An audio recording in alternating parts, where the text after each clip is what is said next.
What is up, everybody? Welcome back to the wizarding world of From the Crypt. We are talking Harry Potter yet again for part 2. Probably not going to do a lot of movies. Yeah, there are a lot of movies. So we're going to probably just skip the whole what you've been up to thing because we're recording the next day. So obviously we haven't been up to a whole lot of stuff in the few hours that we have not been talking. So Yes. Other than the reaction video we just put up, or should be up by the time this is up, surely, of the Yes. Nosferatu trailer. So go check that out. It's only like 15 minutes long. Yeah, good stuff. So today we're going to be talking the back half of the Harry Potter franchise, which is The Order of the Phoenix, The Half-Blood Prince, and Deathly Hallows Part 1 and 2. Derek, you're going to be proud of me. I'm going to go ahead and say there will be spoilers ahead. We got it this time. Yes. I'll go ahead and put our little spoiler warning up. I'm going to flash it on the screen here a couple times, and it will be up there for the duration of the spoilers, which will be a majority of this video. That being said, these movies have been out. I think the last one was released in 2012, so you've had plenty of time to watch them. We will be talking about spoilers in this. If you haven't watched them, give yourself a week to go through and watch all 8 movies, and then come back to this video, and let's talk about them. Or you just suck it up and be a man, and you watch all 8 movies back to back to back to back to back to back to back to back. Grab yourself a fucking buffet of like food and snacks in a piss jug, couple piss jugs probably, and just at least 2. Vegetate on the couch, dude, and just watch these movies. They're all good. They're all great. I love them all. I know Derek's got a couple that he's not overly fond of, but that's okay. They're still a good watch all the way through. And if you skip any, you are going to miss some pretty important context, because as we talked about in the first half of this this two-parter, there's a lot of foreshadowing. There's a lot of little Easter eggs and little snippets of things that lead into each movie until the very end. So to get the full experience, watch them all. Watch them all from first to last, and yeah, that's the good stuff. But what movie are we starting with today, Derek? So, today we are going to be starting with number 5, The Order of the Phoenix, which is the first movie that David Yates has directed in this series. But, going through with the next 3, David Yates directed the last 4 movies. This movie came out in the United States July 11th, 2007. Budget of, I believe Warner Brothers said it was $167 million, made $942 million, so a massive improvement over the previous 3 entries in the movies. Yeah. Or in the series, I should say. But, yeah, hit them with a synopsis real quick, and then we will unwrap this. All right, so I discovered I give too much information away in the synopsis, so I'm going to read this synopsis that Google has given us. Now, in his 5th year at Hogwarts, Harry learns that many in the wizarding world do not know the truth of his encounter with Lord Voldemort. Cornelius Fudge, the Minister of Magic, appoints his toady, which I don't know what that is, but Dolores Umbridge. We're going to talk about her a lot in this episode. Oh, we're going to talk about her. Ugh. As defense against the dark arts teacher, which, again, is a recurring theme. A new defense against the dark arts teacher, Dolores Umbridge. For he fears that Professor Dumbledore will take his job as the Minister of Magic. But her teaching is deficient and her methods cruel, so Harry prepares a group of students to defend the school against the rising tide of evil. That is the general synopsis of Harry Potter, number 5, The Order of the Phoenix. Well, okay, we definitely need to do that because, that took 10 minutes of us just rambling, random plot points, short down real. Nice little package. Yep. And I even added little snippets, little adjustments in there. So we definitely need to do this more often. Yes. So I'm gonna go ahead and start off. The intro of this movie, I thought was stupid. The people meeting in the house and Well, no, like where they're in that like seriously abandoned, run down playground or whatever, and and it's Harry and then Dudley and stuff there. I think there was a couple of Dudley's buddies there. That just I don't know. I like right out of the gate I was like, why are we in a decrepit ass? What? I have a note for this. Oh, you do? Oh, okay. I have a note that I definitely wanted to call out because I was like, we're 5 movies in, like what the fuck? But so okay, go ahead. My exact note is Dudley being a douchebag, knowing full well that Harry Potter could fold him in half 10 times if he wanted to. Even after living with him for so long, he knows what Harry's capable of. He knows what Harry is. He knows who he is. He knows his friends. At least he knows of them at the very least, and knows who he is in league with. And he is still just a total fucking asshat. Like just an absolute douche canoe the whole time.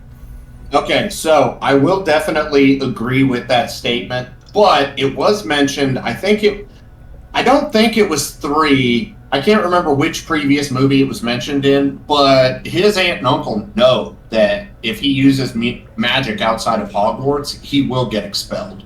So they even call him out on that. So I imagine that's what dumbfuck douche canoe is doing. It's like, oh, you can't touch me. I'm gonna be real though.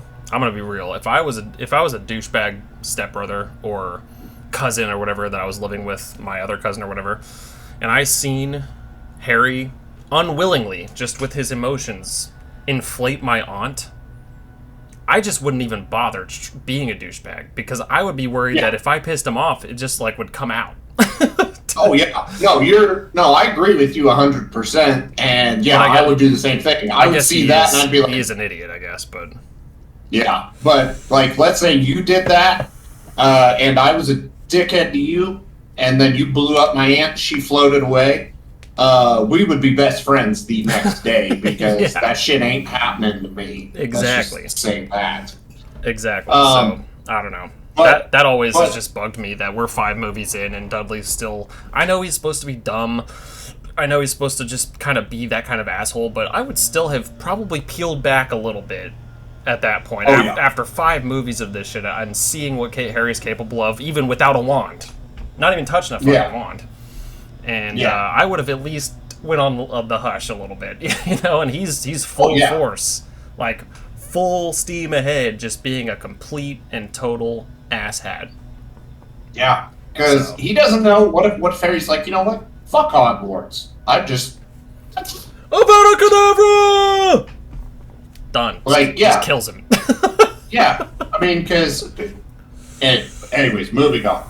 But yeah, so that playground, I don't know why that just did not vibe with me. I thought that was stupid. Because, I don't know, it was like so far away from town, at least the way, like, the cinematography was working. And I mean, it would be a different story if this park was, like, upkept and, like, nice, but it is just it is straight up ass. But I don't know how parks are in London or wherever it is that they're at, or out the outskirts of London, but apparently they got some desolate-ass playgrounds for kids to go play on, so. I guess. And also, isn't Harry, like, 16 in this? Yeah, but I think Harry was just going there to, like, get away. I think he was just going there to, like, chill out. Because I've done stuff like that before, where I've just gone on walks, and I'll just stumble upon a playground, and I'll just sit there on the swing, or just, like, to contemplate my existence, basically. That's fair. There's been that level of depression in my life before. Funny story, you would actually think this is pretty funny, but, well, not, because it was depressing as fuck, but I remember the Bullet for My Valentine album came out, I think it was Fever, and I had finally gotten it. I was having the shittiest day of my life, and sorry if you can hear that, somebody's weed eating? Somebody's doing something out there. How loud is that? It's kind of hear it a little bit, but it ain't bad. Okay. Anyway, so I was depressed as fuck, and I just wanted to go listen to this album. I was having a shitty day, and I started going on, or I was gonna go on a walk and just listen to the album. It started raining. It was in the middle of the summer too. It was hot. I just remember it being hot. It started raining, and I said fuck it, and I just continued to go on a walk in the rain, just fucking depressed. But I went to this bridge that was down the road from my house, and I just sat under the bridge like a little fucking troll, just contemplating my existence. So. I get it, Harry. I get it. We've all been. But, so then anyways, crazy shit starts happening, and then the Dementors come, and Harry has to use the Patronus charm to get them away, which means Harry is supposed to be expelled because he's an underage wizard using magic outside of Hogwarts. Yep. Which I know is supposed to be an extreme... I know that's supposed to be an extreme punishment. I know that, but he was literally saving his douchebag cousin's life. Like... Oh, yeah. He would have died. So he was doing it to defend him because he knew that he was capable of doing it. And there was nobody around other than that one lady, which I'm pretty sure is also magic to some degree, or she at least knows of the Wizarding World because she knows people in the Wizarding World. The old lady. Oh, that's the lady that Dumbledore has, like, watching Harry, right? Yeah. And she's even there in the Ministry of Magic as a defense witness. So, yes. So, she's a magic person. She uses magic or knows of magic, and to some capacity. And that's the only person that's seen Harry do any of this. He's in a fucking bridge or in a tunnel with nobody else around. So, even though I know it's supposed to be an extreme reaction from the Ministry just to show that they're just, like, kind of corrupt, that's still a little bit fucked. Like, come on now. Yeah. But, so, anyways, there is the secret organization founded by Dumbledore, the Order of the Phoenix. And, Sirius Black, he's in it, right? Yeah. Sirius is in the next several films. Well, kinda. Wait, this is the one that... Yeah. Oh, okay. Yeah. He's in this one. Yeah, this is the one. Well, he does come back in flashes, I think. Flashbacks. Yeah. And, like, ghosts. Force ghosts. Yeah. That's why I said kinda. Because it's... Yeah. He's there, but is he? Yeah. So anyways, trial goes on. Harry, obviously, I mean, it gets dropped, right? Because he was defending himself against the Dementors, which... Here's a question. Are the Dementors drawn to Harry because there is a piece of Voldemort's soul in him? I don't know, honestly. I don't know why they pick Harry out of the bunch a lot of the time. That's the only reason I can logically come up with, is that they sense it, and then they're like, okay, we gotta lock that down. But... Yeah, but even then, like, the Dementors end up helping Voldemort in the end. Yeah, well, that's, different. Yeah, well, that was also when, Fudge was still in charge of the Ministry and stuff like that. But then after he steps down and then, corruption spreads throughout and it gets eventually overtaken, then, the Dementors are too evil at that point, not just an Azkaban guard. Yeah, I don't know. But I'm not sure why that is, but...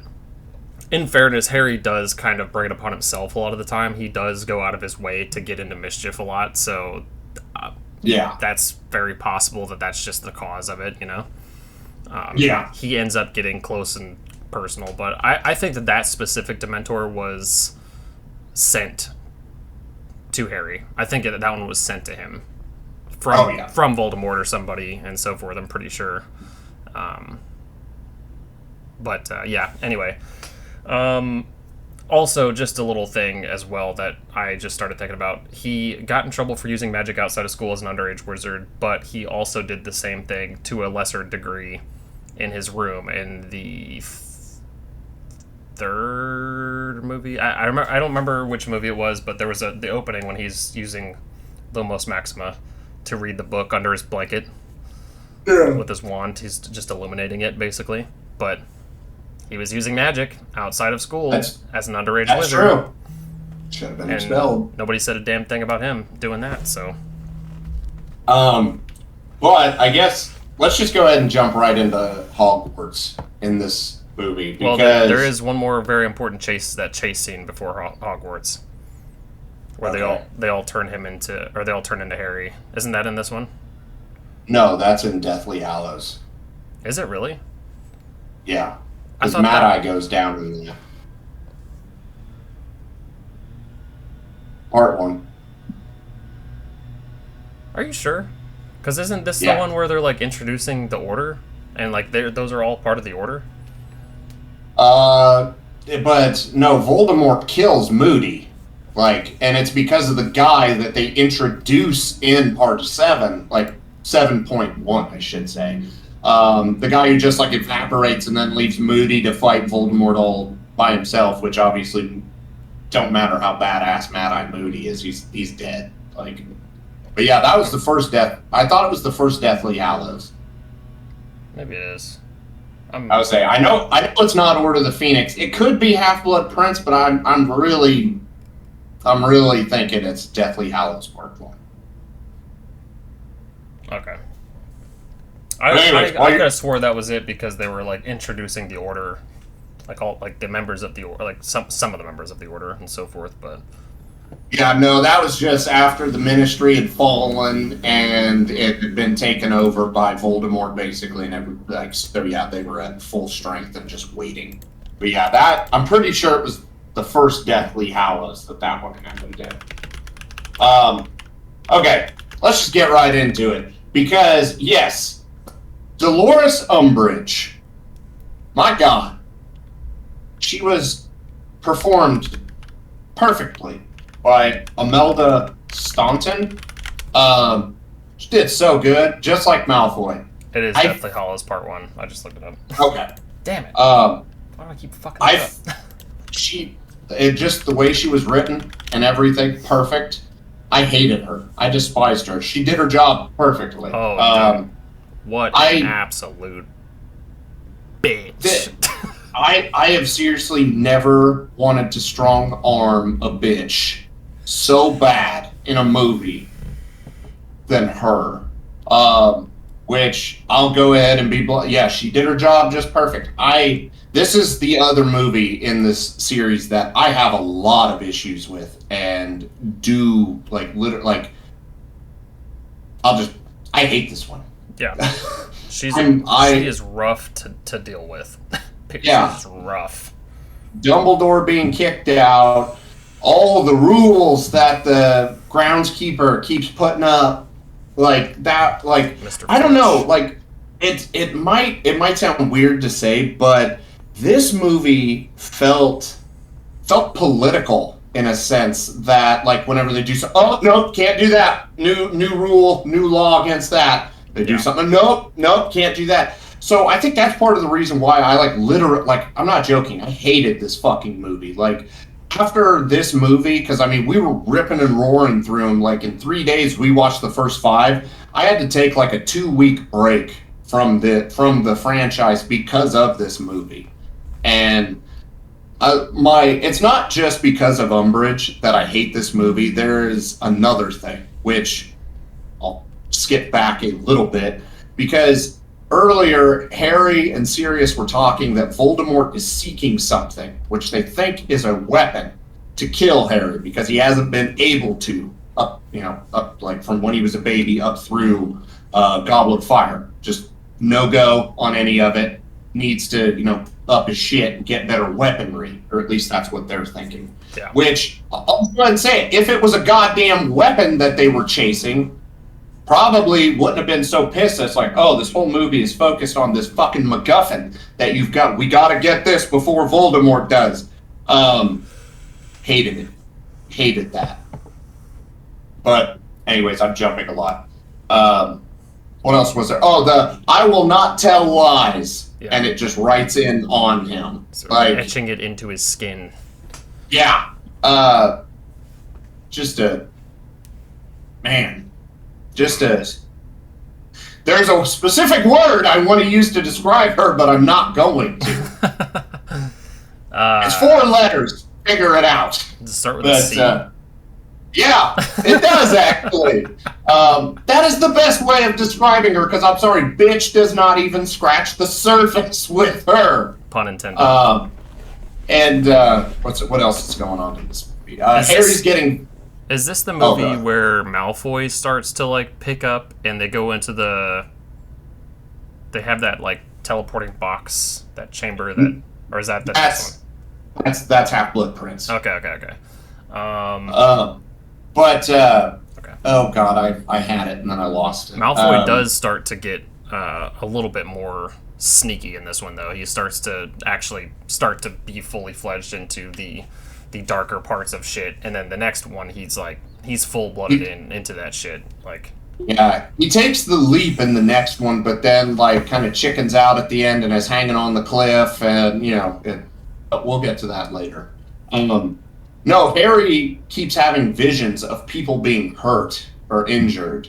So, like, for instance, Ron's dad, Arthur Weasley, was attacked, and Harry got a vision of it, so that way he reported it, and he was fine.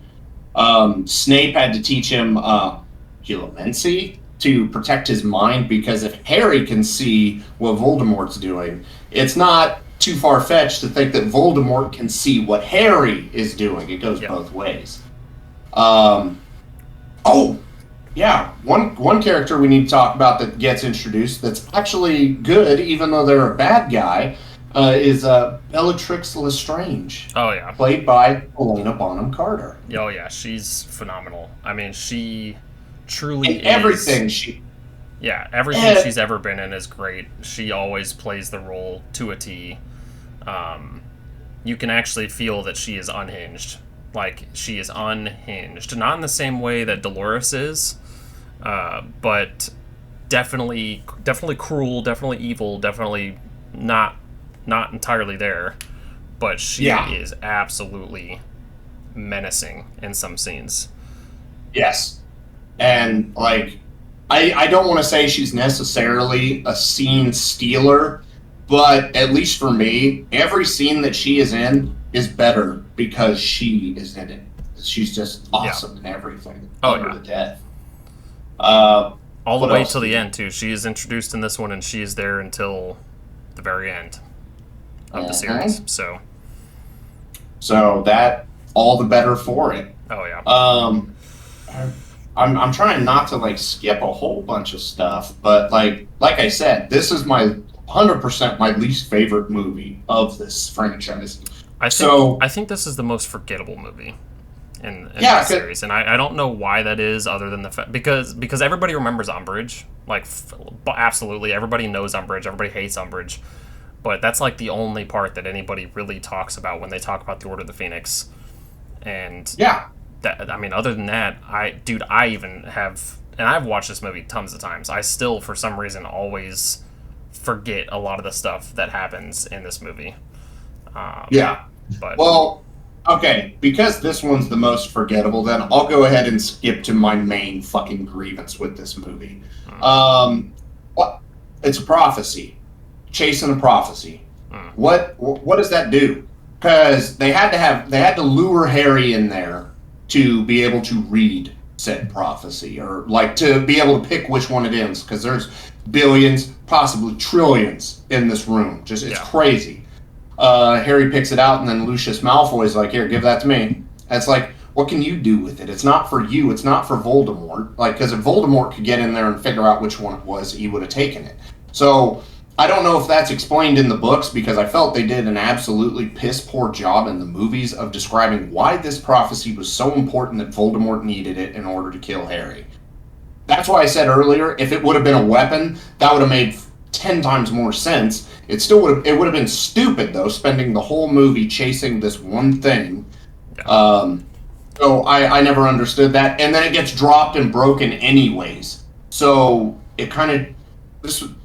This movie's just a waste of time, if I'm being honest. I feel like I remember why, but I don't remember why. Like, I feel like I know why, but, like, I'm not...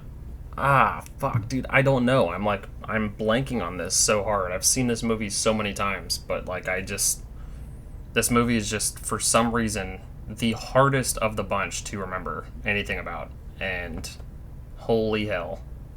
Oh, and also, let's talk about Dumbledore's army real quick, because Dumbledore had no idea this was happening. The Ministry thought that he was prepping an army to fight against the Ministry. He wasn't. The kids did, and then they named it Dumbledore's Army, so then by the time their hiding spot got found out, then it's like, oh, Dumbledore, you gotta go. And it's like, he had nothing to do with it. Why didn't you call it the Hogwarts Army or something? Like, well, there is a theory, actually, that Dumbledore knew everything that was happening from the beginning. Like, he knew he basically was able to tell everything that was going to unfold from Harry's birth to how it came out. And I could definitely believe that, especially considering he just wasn't allowed to interfere with any of it, because if he did, obviously it would change the direction of things and so forth. So he wanted the outcome. Well, no, he interfered in very subtle ways, but only to make sure that the outcome that he already knew was going to happen stayed happening, basically. Because he knew in the end Harry was going to prevail. And he knew that Harry was going to win, and it was going to have losses, but those are necessary losses in the grand scheme of things in order to stop Voldemort and so forth. Well, and he knew Harry was going to die. He told Snape that, and he knew all of it. Yeah, he knew everything. So you're probably right. I guess I wish they would have done a better job showcasing that in this movie. Yeah. So Prophecy gets fucked up. Sirius fucks up Lucius, and then Bellatrix kills Sirius. Yep. That was a hard one. Yeah, he gets killed with the one of the forbidden curses and falls into this veil. I don't remember what the veil is called. It might just be called the veil. I don't remember. But he drops into this veil and is whisked away into nothing. And super cool looking scene. I'm not gonna lie. Some of the cinematography in this was very well. Actually, all the cinematography in all these movies are phenomenal. But this was this was just a really cool looking scene. Very muted colors. And we talked about this in the first part as well. All the color schemes and stuff get darker and more just grimy, kind of, And I think this is probably the first one we see really see the very dark aesthetic of everything going forward. So and it gets somehow darker throughout the movies. Oh yeah, especially the next one for sure. Oh yeah. Basically ends with a battle with Voldemort and Dumbledore, and then Fudge finally shows up because the whole time he was denying that Voldemort was back and this and this and this. Fudge sees it with his own eyes and then resigns. Thank God. And then Super C is kicked out of Hogwarts, and Dumbledore is reinstated. Everything is back, and then you find out that the prophecy is neither can live while the other survives. So one thing I'll just put in your ear real quick. Neither can live while the other survives. In my mind, I interpret that as three people. Neither can live while the other survives. Okay. Harry and Neville. Ah, the other chosen one.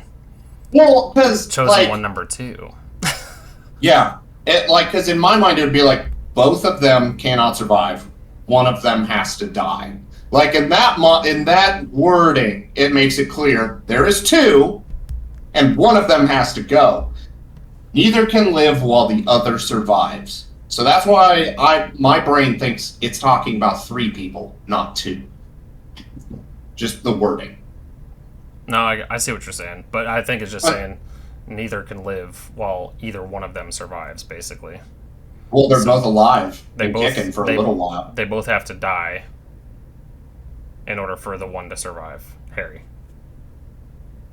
I think. Well, you said they both had to die, and then Harry lives. That takes away the both. That makes it an uno. I know, but it's because Harry comes back. Neither can live, the other survives. Which, we're going to talk about that one too, by the way, because upon reading, that actually kind of pissed me off a little bit. And wouldn't you know it, I'm going to plug one of our old videos by the time we get to that. Oh, good. I guess final thoughts on Order of the Phoenix. Easily the weakest out of the 8. The most forgettable out of the 8. And the characters that we've grown to know and love is why we continue through this. Because I'm sorry, the story in this year sucked.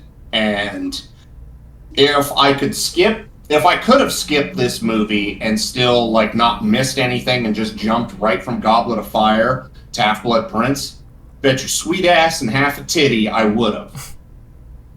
Yeah. Black Dynamite for you. I feel you. There's definitely a lot of stuff that I think could have probably been done a little better in this one. This probably is my least favorite of the bunch as well, even though when we get to the next one, it's got some of my biggest gripes in all of the franchise. But I love the Half-Blood Prince. However, there are some things in the Half-Blood Prince that literally boil my fucking blood.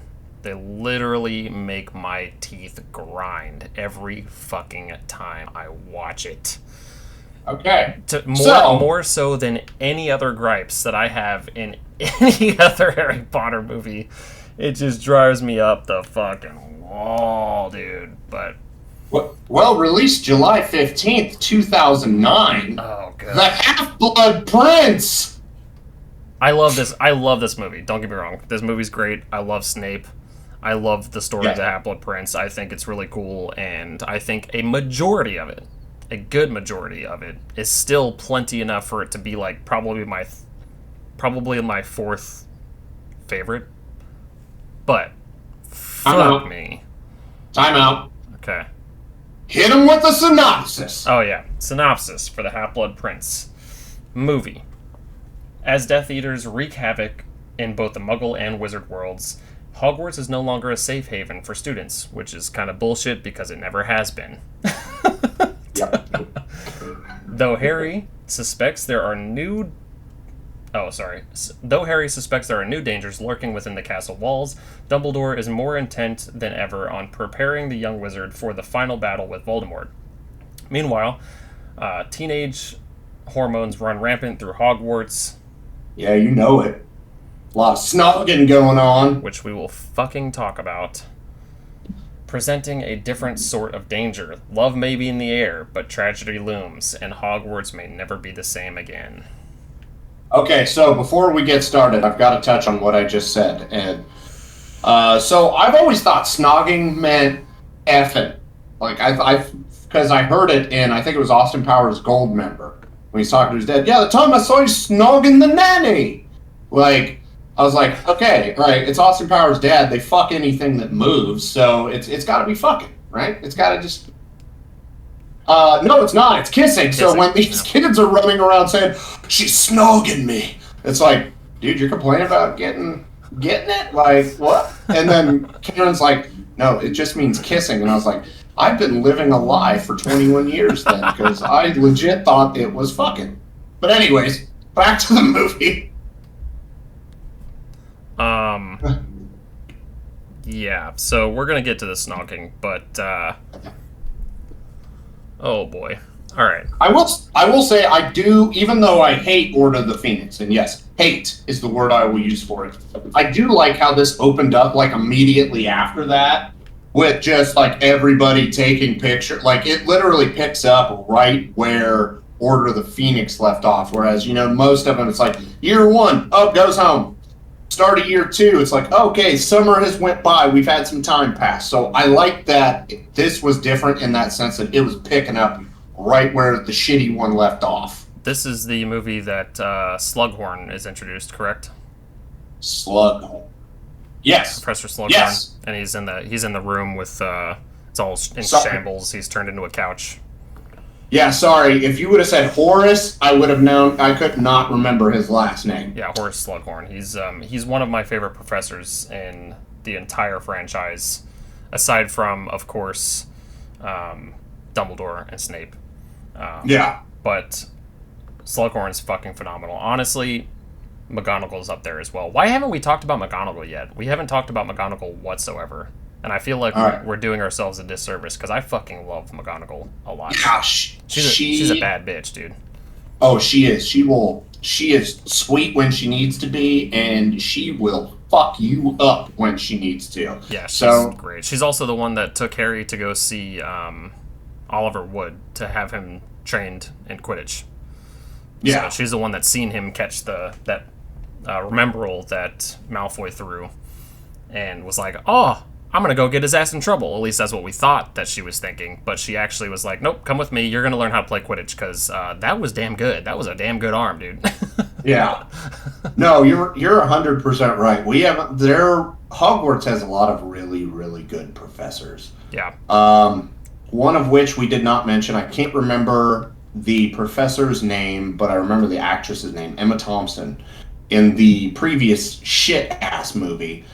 She gets just straight up, like, kicked out of Hogwarts, but Dumbledore's like, nope, not happening over there. That is Trelawney. Professor Trelawney. Yeah. That Karen has told me that, like, seriously 6 times, and it's just Emma Thompson. It won't stick. Yeah. And then, yeah, Lupin from 3, which he was in 5 as well. We talked about Lupin a little bit. Yeah. I like Lupin a lot. What else is there? There's the teacher with the mandrakes in that one. She was awesome. Well, not really in it, but, you know, she didn't do bad. Say that much. She's the teacher of herbology. Yeah, I can't remember her name to save my life, though. I know. And for anybody bitching, there are a lot of characters in this movie. There's a lot. So, get off your high horse. We have lives. Yeah, there's a lot. Professor Sprout. Sprout. Sprout, yeah. I knew it had something to do with plants. Yeah, but no negative, no positive. Like, I guess, like, she did good, but it's not. She wasn't in enough of them. She didn't get as much screen time as some of the other ones did. Yeah. But McGonagall, yeah, she's the bad bitch. Love her to death. She's great. Like, I know We've even talked about Hagrid. But we forgot McGonagall. Come on, man. We talked about Hagrid a little bit. No, that's what I'm saying. We talked about Hagrid, but we didn't talk about McGonagall. What the hell? McGonagall's a bad bitch, man. She needs some screen time on here, dude. She is like it. I know if in Deathly Hallows 2, when she's like, okay, like getting people to throw up the barrier and whatever. I would be confident that I'm going to die, but man, I'm not leaving her side because I'm keeping her alive. I know. I know Molly Weasley acts as Harry's like adopted mom throughout the movies, but let's be real, McGonagall is like straight up Harry's mom. Like, she acts as his guardian, his protector in so many different ways. And even in Half-Blood Prince, she's like, they're sitting there, you know, Harry and Ron are chilling, laughing at all the new students, and because they're just lost at stuff. And then McGonagall's like, hey, what are you doing? Yeah. It's like, I got a free period. I thought you wanted to do potions. He's like, yeah, but I don't like Snape. Good, we got the new professor. Get going. Take Weasley with you.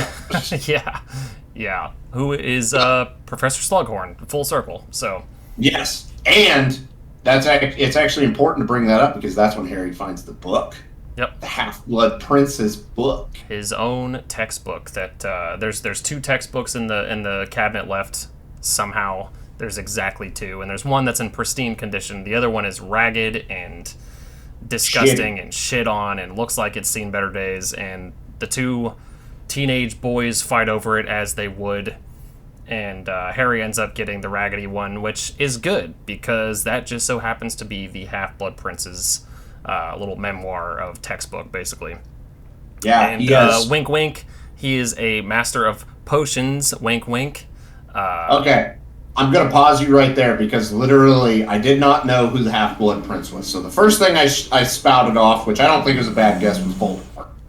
And Karen's That's like, what a lot of people thought. Yeah, and then I was sitting there and I was like, was it the former potions teacher then? Mm-hmm. And she said no, but she didn't hear former. She just heard potions teacher when I said that. Yeah. So I was like, it's not Snape? Who the fuck is it? And yeah, then sure enough, at the end, I was like, yeah, I called it. And she's like, no, you didn't. I was like, yes, I fucking did. I asked you and you said no. Yeah. So I thought you were just fucking running me around in a circle. But yeah, no. Once they shown that it was this guy was like a very proficient in potions and was able to like find all these workarounds and stuff like that, I was like, oh man, I know another person that's damn good at potions, and he just so happens to have taught it for a very long time. So okay, and since we brought up Snape, every year previously, there had been at least one little bit of stuff going on in the Defense Against the Dark Art class. So it had been obvious since year one. Snape wanted it. Snape finally gets it. We get no Defense Against the Dark Arts with Snape. That pisses me off. Because that means more Alan Rickman, which means more goodness. Yeah, exactly. There was a little piece of it in there, like showing that he was the Defense Against the Dark Arts, but I don't remember. Oh, it's basically just them saying that, like, oh, they wanted to bring Horace back to take over potions and move Snape to that because Dumbledore had ulterior motives. Yeah. So that's that. At least I thought they showed something, but maybe I'm fucking that up. I don't know. From what I remember, nothing was shown. That was a gripe that I had with the movie because I was like, man, Snape wanted it, and you showed us Umbridge, a metric fuckload in the fifth one. I didn't get one 2-minute scene with Snape teaching them Defense Against the Dark Arts. So I felt disappointed and let down with that. No, that's fair. That's fair. So this is also where we start to get the realization that Snape had a thing for Lily Potter as well, Harry's mom. We get the famous always scene, I'm pretty sure. Yeah, they don't really they kind of they put it in your ear, but they kick the doors off the hinges in Deathly Hallows Part 2 with it, which we'll talk about that when we get closer. Well, there was the flashbacks and stuff in this one, I'm pretty sure, with them as kids, like at school. I think that one, I'm pretty sure, was Deathly Hallows Part 2, because the previous stuff that they had shown with Snape was basically him being bullied, maybe bullied by Harry's dad, I don't know, so then that's why he just hated Harry. Oh, damn, it was. What the fuck? Dude. Why do I keep fucking these up? Hold on. You see, I'm gonna fucking... Sorry. Dude! When we're talking Nightmare on Elm Street, I am not going to be corrected by you. When we are talking Harry Potter, you should not be corrected by me. I've seen most of these movies once. I've seen most of these movies a lot of times, and I'm fucking them up. I don't know why. And it's probably because I didn't just watch them. I watched them, I want to say at the end of last year, I watched all of them. Was my last watch through of all of them, but... Come on! But, yeah, so, anyways, then, at some point, Dumbledore finally, he starts showing Harry the memories, which... If I'm pulling my memories out of my head and putting them in little vials to save for a rainy day, why would it not be from my perspective? Why would it not? Why is it like somebody is standing there shooting? So that was one thing that, and I don't even want to say it irked me, but I was like, come on. There's only one way that needs to be shot. Shoot it that way, because if we're looking through the eyes of somebody remembering what they remember, it would be in their perspective, not an outside perspective. Yeah, I think that was just a cinematography choice. I don't know. I don't think I never thought about it that way, but you're right. But I don't know. I just assumed it was just showing the memory as a whole, just for the viewers and stuff to see what happened in that scene, but. No, I totally get what you're saying, though. Another thing that kind of should have mentioned with the whole book and Harry making this this dangerous potion thing that could be really bad. Basically uses the Half-Blood Prince's book, gets all the tips and tricks. He beats Hermione. Hermione does not like this at all. Yeah. And so Harry essentially wins this thing of liquid luck, and whenever you drink it, whatever you're trying to do, you're going to succeed at. Yep. So, later in the movie, I love the fact that Luna, was Luna introduced in Goblet of Fire and we didn't talk about her? Because I loved Luna's character. She just kind of, whatever. Is that why you put something in his drink? The Nargles. just the way that Luna is, loved her to death in the movie. Just like Helena Bonham Carter. Whenever she came on the screen, it made the movie better in my eyes. But anyway, so Ron tries out for Quidditch, and he's going to be the keeper, or is it, I can't even remember what it's called, because obviously I know the Seeker, because that's what Harry does. But Ron's basically guarding the 3 rings to make sure other teammates scoring points, and they kind of cheat to get him the position, and then Ron thinks he drank the liquid luck, and then he's just like a fucking all-star out there. But then Harry reveals to Hermione that he did not put any of it in it, and it was 100% Ron Weasley, kicking ass, taking names. And then Ron starts snogging with, what's her name, Lavender or something? Yeah, Lavender Brown. Lavender Brown starts snogging. So, now we come to my first and major gripe of the entire franchise. Lavender Brown? Lavender fucking Brown. Every single scene that she is in, every one of them, every single one of them makes my teeth grit beyond repair. I have flat teeth now because of how much my teeth have grit while watching this fucking movie every single time Lavender is in the fucking movie. And that's probably why you don't remember most of the movie, and I gotta keep correcting you. I cannot stand how much screen time Ron and Lavender's fucking relationship got when this movie is about the Half-Blood Prince. We could have gotten, as you said, a professor scene where he's teaching a class as the defense against the dark arts in place of a lot of this. We could have gotten more with Slughorn. We could have gotten more with Luna. Would have been fucking awesome. Yes. But no, we got, like... I feel like we got, like, 30 minutes of screen time with just Lavender and fucking Ron in this stupid fucking relationship just to make Hermione upset and to make Ron realize that Hermione liked him. And it was fucking awful. It is awful. It sucks to watch. I'm not gonna lie. I hate this. I hate it. I wish they would have just scrubbed all of that from the entire fucking movie, given us more Snape, given us more Luna, given us more Slughorn, given us more Dumbledore, given us more Malfoy. Literally any other arcs would have been a better fit to put into this fucking movie. Any of them.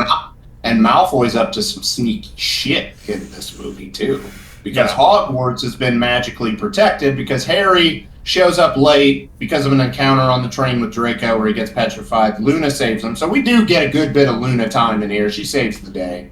But Draco is essentially finding a back door to get into Hogwarts, to get bad people into Hogwarts. It's a vanishing cabinet. It's a vanishing cabinet, which was shown earlier in the movie at a certain store. Burks and something. Yeah, Burks and... It's another B, I can't... Or something in Burks. Yeah. Something. But anyways, so yeah, Malfoy is kind of, as he said in the movie, calibrating it and getting it ready to transport people through. So he tests with an apple... Sends it through, comes back, bite taken out of it. It made it. Sends a bird through, bird dies. Okay, we gotta refigure some stuff. Then No. I think that was also his confirmation that it worked, because I think whoever he sent it to killed the bird. Oh, well, why was the blackbird... The blackbird was sent back alive, though. Because, there was that little bird cage that had a black and a white bird in it, and then it shows it one time, it just has a black bird in it. Because it does say that Malfoy is mending it. Okay, he's mending the vanishing cabinet. Okay. No, you're right. I was thinking for some reason that the person killed the bird just because they're fucking awful people, but... Cadaver, that motherfucker. No, essentially what that scene was the Jeff Goldblum's The Fly, where he's trying to teleport the monkey, and the first one, it's like, okay, he's in. Nope, didn't make it back. He is inside out now. except the bird was not inside out. But then when Harry and Ginny go to hide the book, they hear a bird flying around in the vanishing cabinet. Open it up. It was the black bird that was with the white bird in that little cage.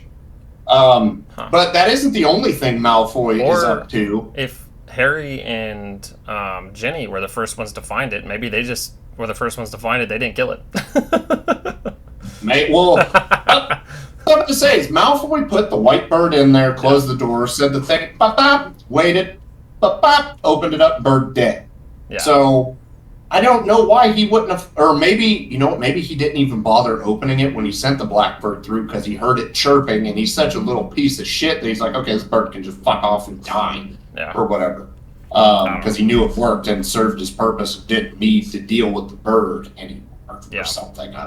Not for sure. Anyway, the point still stands. He's trying to get people into Hogwarts without being detected, and the way that he can do that is through the Vanishing Cabinet. So that is why he's bending it. And he's also trying to kill Dumbledore too, because there's the necklace that. Yeah, there's the necklace that I think what's her name, Katie Bell, gets given to her, and then she's cursed, and Ron, they're walking back. The necklace is bewitched. Yeah, and then Ron accidentally ingests a love potion and some chocolates. Yep. Which all I'm gonna say is, if a dude did that, it would be creepy. But it's just kind of like, oh, that's just silly. A girl did it. Yeah. But Ron is like obsessed with this chick he's never met. So Harry takes him to Horace. Oh, that's another thing. Dumbledore has told Harry that he wants Slughorn to befriend him. He wants Slughorn to tell him some secrets about young Voldemort, basically, to try to get information on how we can destroy Voldemort. That is why he's being so persistent. And before this, Slughorn had basically said, "No, Harry, I know what you're trying to do. Leave me alone. Get away from me. I don't want anything to do with this." So Harry, in a way, uses this perfect opportunity to get Ron fixed from this love potion to go talk to Slughorn. And he knows he's going to be able to get him in a vulnerable state to the point where Slughorn will start dishing out some info, basically. Spilling the beans. Yeah. But after they get Ron cured of the love potion, the professor tries to give his underage students mead, which, Ron takes a drink. It is poisoned. And it just so happens to be a gift that he was going to give to Dumbledore. So Harry saves Ron's life. Can't remember this. Oh, yeah. It's really, Oh, then there is that little kind of, I'm going to call it a shootout with Harry and Draco in the bathroom. And Harry uses a spell that, like, I'm not even lying, the rest of the movie after this, every single time there was a shootout going with the wands, I kept saying the spell. I was like, come on, Harry, make him bleed out. Let's do this. Snape saves Mal. Sanctum Sempra or something. Septum Secra, But I did like towards the end when Harry goes to use it, and the person, don't use my spell against me. Yeah. Snape literally wrote this spell down in the Half-Blood Prince book, the textbook, and he wrote it down in there as just a little side note, and circled it or something like that. So Harry, just on a whim, remembering that from the textbook that he wrote or read, uses it on Malfoy. Basically, just out of curiosity to see what it does. Damn near kills the dude. Which it needed to happen. Wish it would have happened, because things would have went a little bit different. Yep. But then for everybody. So eventually Harry does end up using his liquid luck, and he drinks it, and he's not like, I'm just gonna go right to Slughorn. He's like, you know what? I'm gonna go to Hagrid. Yeah. And everybody's like, what? Which this could have just been me on this one. He was drunk.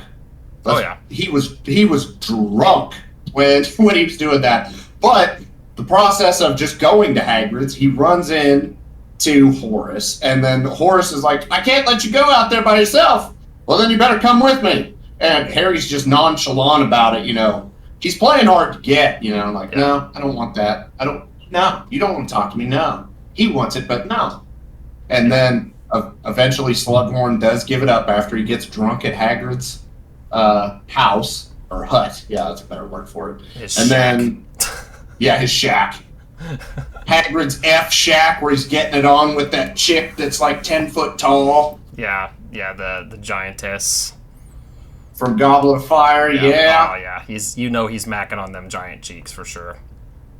But then we find out that, yeah, Horace spilled the beans to Tom Riddle, Voldemort, about Horcruxes. How to split your soul into pieces and store them in a phylactery. Basically what a lich does. They take their soul and they put their soul or their essence, part of it anyway, into a phylactery of some kind, which can be anything.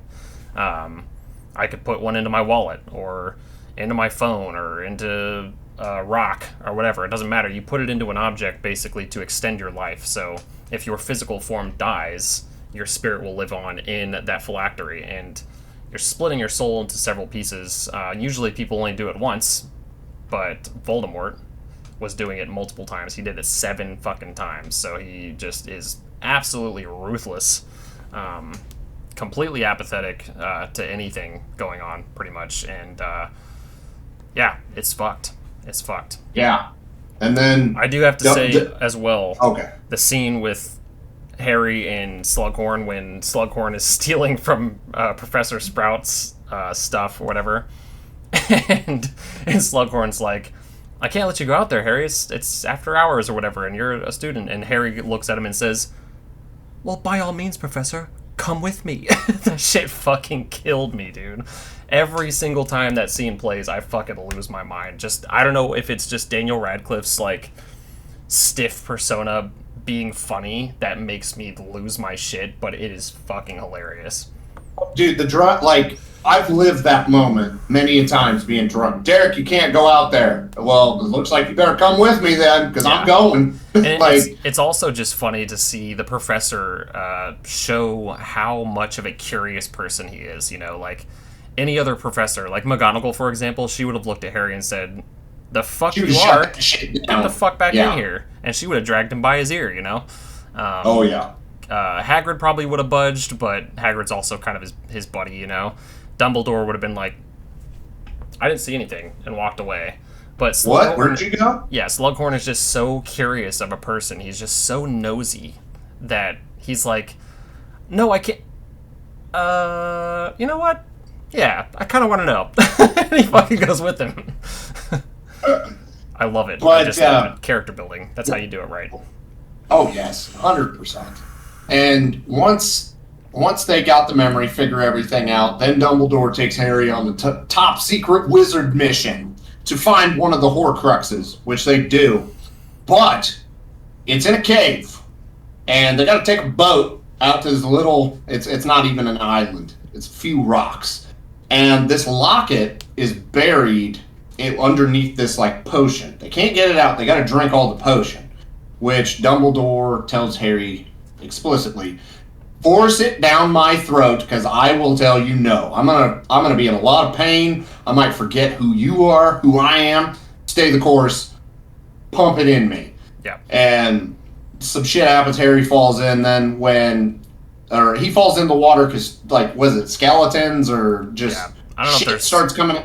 It looks like the River of Styx, basically, where these souls are like coming out of the fucking water, but they're all like decrepit and malnourished and shit. And terrifying scene for a child, absolutely. Oh yeah. But as we soon learn, once everything is good to go and they've gotten the locket and they're ready to go, dude, Dumbledore pulls one of the most badass scenes in the whole franchise, swirling this fucking tornado of fire around him and shit, reflecting the spirit of the Phoenix that he's got, you know, and just absolutely awesome cinematography. And the way that this whole scene was shot is also so dark and like gloomy, and it's only lit by their wands, basically. That's it. Just this little spark of light from their wands. And the potion that he has to drink is like crystal clear, perfect water that you can drink, you know, but it's treacherous, you know. It's supposed to look inviting, but it's not. It fucking sucks. And I would imagine it's like drinking bleach or some shit, and he's like, no, you have to fucking give it to me, and he just...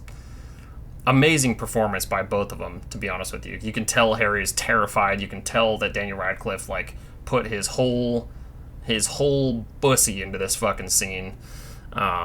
Same with, what's-his-face that plays Dumbledore. They just... Oh, dude. Just... Richard Harris, scene. Wasn't it? Or was that the... Oh, a second. No, it's... sorry, that was the first one, I believe. Michael Gambon. Yeah, Michael Gambon. Yeah, yep. Phenomenal scene. Oh, yeah. Absolutely a great scene. And in my mind, I know I've had a few complaints about stuff throughout the movie. That scene right there squished all that shit. I was like, okay. I'm the scales tipped way more positive after that because it was kind of teetering, and then boom, it was badass. Yep. But they get back to Hogwarts. They know something's up. I almost said Gandalf. Jesus Christ, Gandalf. Dumbledore. Wrong franchise. Wrong badass wizard with a long beard. Dumbledore tells John Connor. I mean Harry Potter. Sorry. He knows people are there. He knows Bellatrix and the werewolf dickhead. They're there. And Dumbledore has been weakened from having to obviously be force-fed this potion. So he tells Harry to hide, and then Draco disarms him. Now, that is extremely important. I'm going to just say that right now. That is very, very important in the next couple movies. Draco disarms him. Doesn't have the balls to kill him. Shocker. Everybody else shows up, and then Snape comes down, and he finds Harry, and he just, no, shh. Mm-hmm. And just Alan Rickman. Doesn't even need to speak. At gunpoint. At gunpoint, yeah. Yep. Don't move. Don't say a word. He could have killed the fuck out of him right there. I mean, 100% could have cadavered his ass, and yeah. But no, then Snape goes up top, and Snape kills Dumbledore. Yep. And Dumbledore falls out the window, which it's a bit of a trek on the way down. Mm-hmm. Slow-mo scene. Harry, and Harry chases them, and Harry's straight up just livid. He's ghetto calling his ass out. He trusted you. Oh yeah. Septum Sacra. He's like, don't use my spell on me, and then he just kind of stuns Harry, and then reveals to him that he is the Half-Blood Prince, and he's on out. Yep. This is also... I think we also forgot to mention that this is also where they realized that the journal from movie 2, it was a Horcrux, and they also are... I don't think they realize it yet, but they're also going to start realizing that they can't destroy these things unless they have a specific weapon or a specific thing. The diary couldn't have been destroyed by anything other than the basilisk tooth because it had something to do with Voldemort and so forth, or the Sword of Gryffindor and so forth, just because there's an attachment there to some degree. I don't remember the logistics behind it, but that was important. Yes. And so obviously there is a funeral for Dumbledore. Yep. They open up the locket. The Horcrux is missing. But there is a note inside that says, I'm just going to paraphrase it. I'm going to destroy this. I haven't yet. R.A.B. Which somebody who did not watch, somebody who's only watched these movies once, that one was real easy to pick up on who the fuck that was. I won't even lie. Because I turned to Karen and I was like, B, black? Okay. All right. So somebody in the Black family for sure is responsible. Yes. Oh, yes. Unfortunately, not serious though.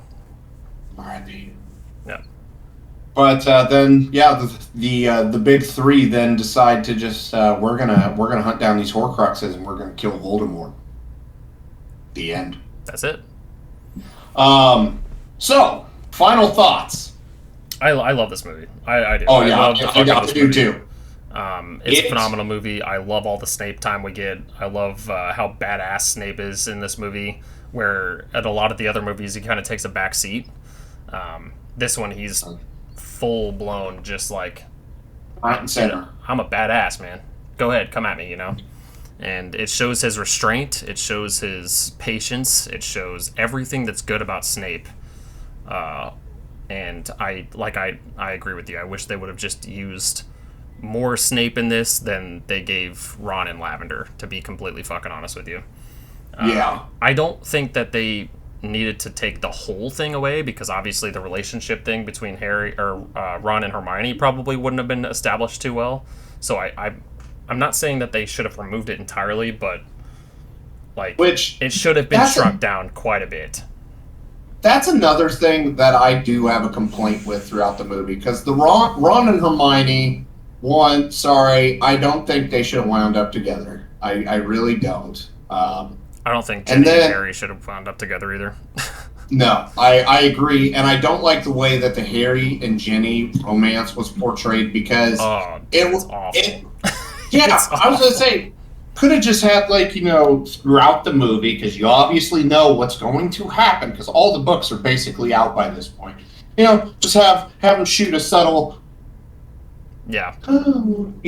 something. And they did a couple times in the last movie, I think, but not enough. Not enough. Yeah. No, it just kind of jumps from, I got a crush on her, but I, blah, blah, blah, to, hey, zip me up. We might snog later. And yes, it's going to be Derek's definition of it. I feel like they could have done a much better job building that relationship, and then the payoff for that kiss in this movie would have made more sense. But the kiss also was very awkward. It was so awkward, and it was just please don't do that. Yeah. I don't even want to call that snogging, because that was bad.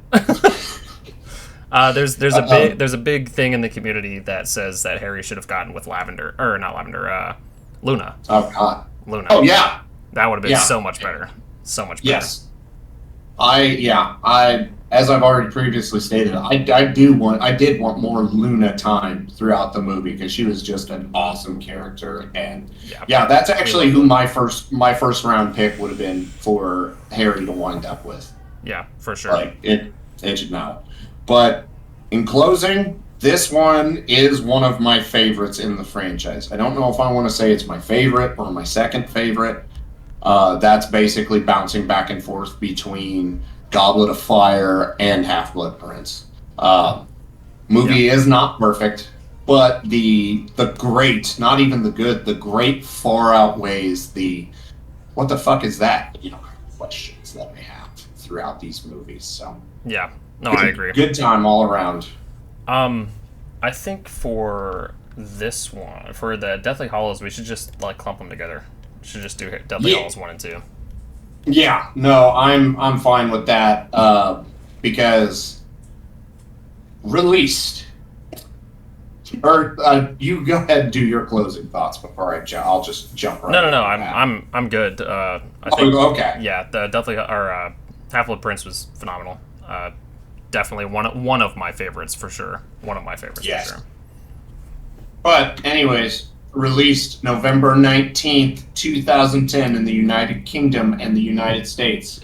The Harry Potter and the Deathly Hallows Part 1. Yep. These movies made a lot of fucking money. And Marvel took note, and not even Marvel, Hunger Games, everything.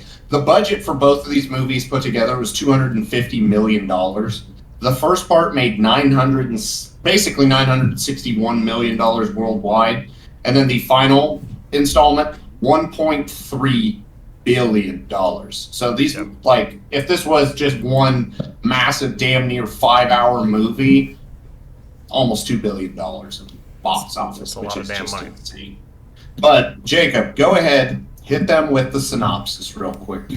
Okay, so I had to find I think the synopsis is pretty close, but it's not showing me the same kind of synopsis that the other one had. But without the guidance and protection of their professors, Harry, Ron, and Hermione begin a mission to destroy Horcruxes, the sources of Voldemort's immortality. As we established in the last one, he put all of his souls pieces of his souls into phylacteries. Though they must rely on one another for more than ever, dark forces threaten to tear them apart. Voldemort's Death Eaters have seized control of the Ministry of Magic and Hogwarts, and they are searching for Harry. even as he and his friends prepare for the ultimate showdown. That's part one. Okay, so right out of the gate, I'm going to be honest with you. This movie was boring. Yeah? Because... You didn't like the bank scene where they go into the vaults and shit? That was badass. Yeah, but okay, that was badass. I'm not saying it isn't. What happened before that? Camping. That's literally all it was. Yeah. They were in the fucking woods half of this goddamn movie. Now I know that's like people are. Oh, Derek, you're forgetting about the chase that Jacob thought was in part 6, but it was really in part 7 or the first part of part 7. No.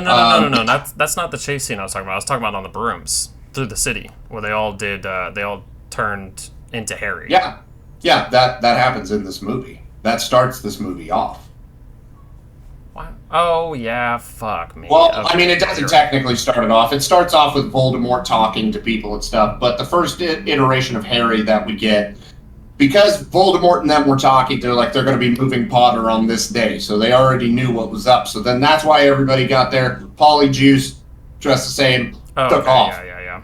That chase scene's awesome. Do not misinterpret what I'm saying. It was awesome. It started off with a bang. I loved it. And then we were in the fucking woods for the damn near rest of the movie.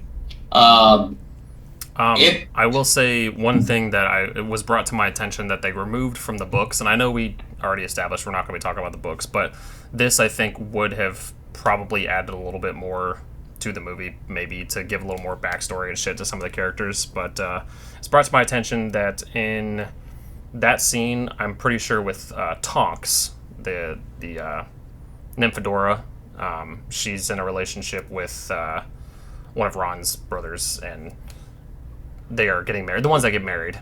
The chick, wasn't that the chick from Goblet of Fire that bombed her test in the lake? Floor or whatever? No, Tonks, the one that has the changing hair color. Okay, don't remember that.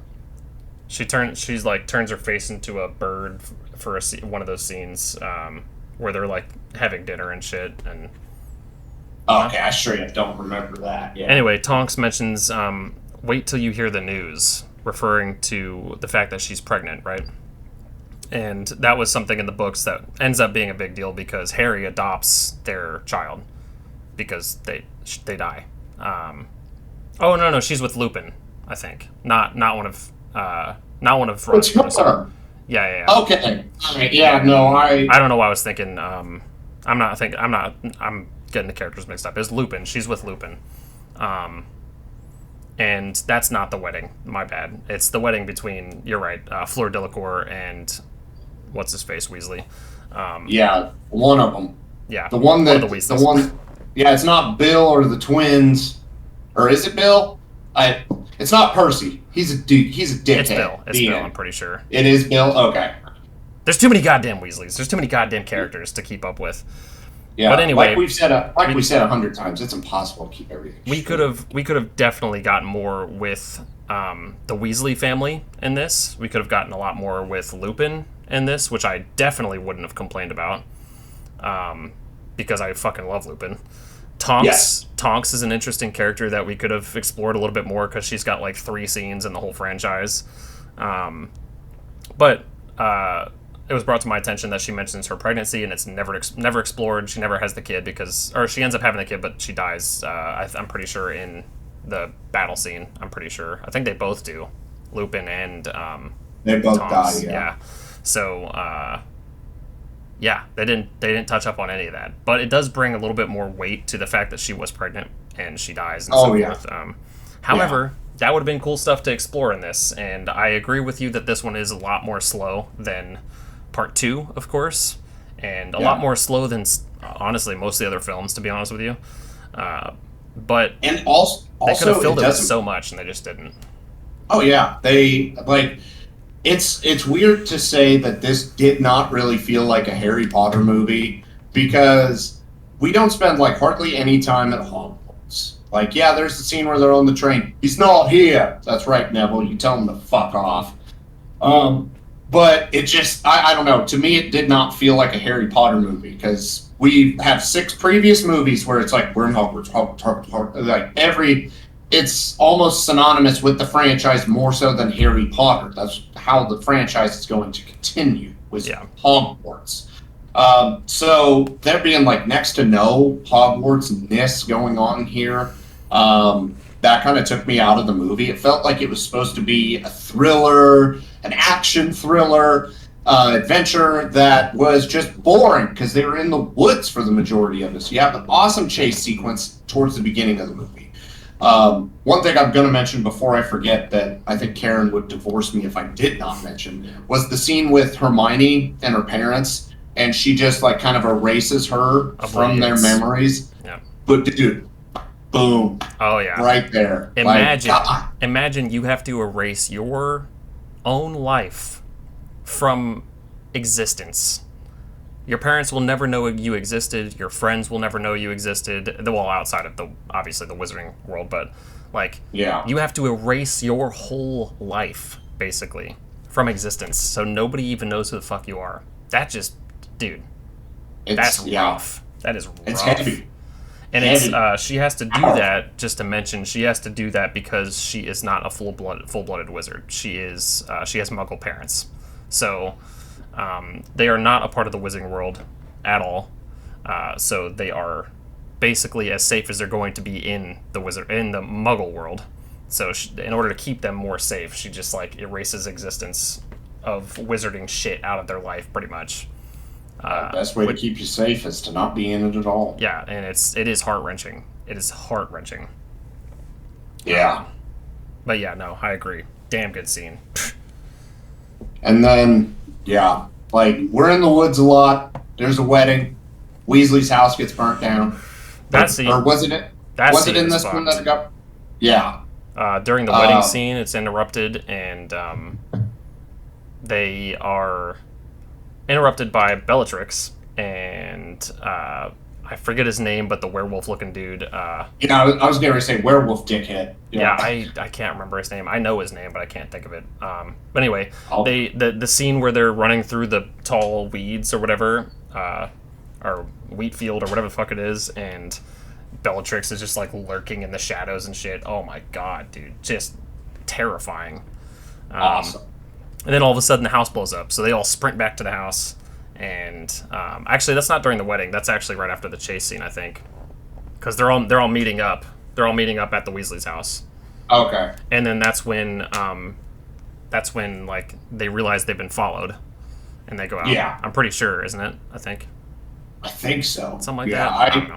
I can't remember for certain because my brain is mush. Just like Order of the Phoenix, I don't remember a lot of the plot points because seriously, I was fucking bored to tears with most of this movie. Like, when it hits, it hits. Don't get me wrong, but everything in between that, no, it's just it's not like it's badly acted, badly shot. It's just boring compared to what we've gotten before, what we've got little tastes of in the movie. And I think I just remembered another death scene. I'm pretty sure it's in the first one. Dobby.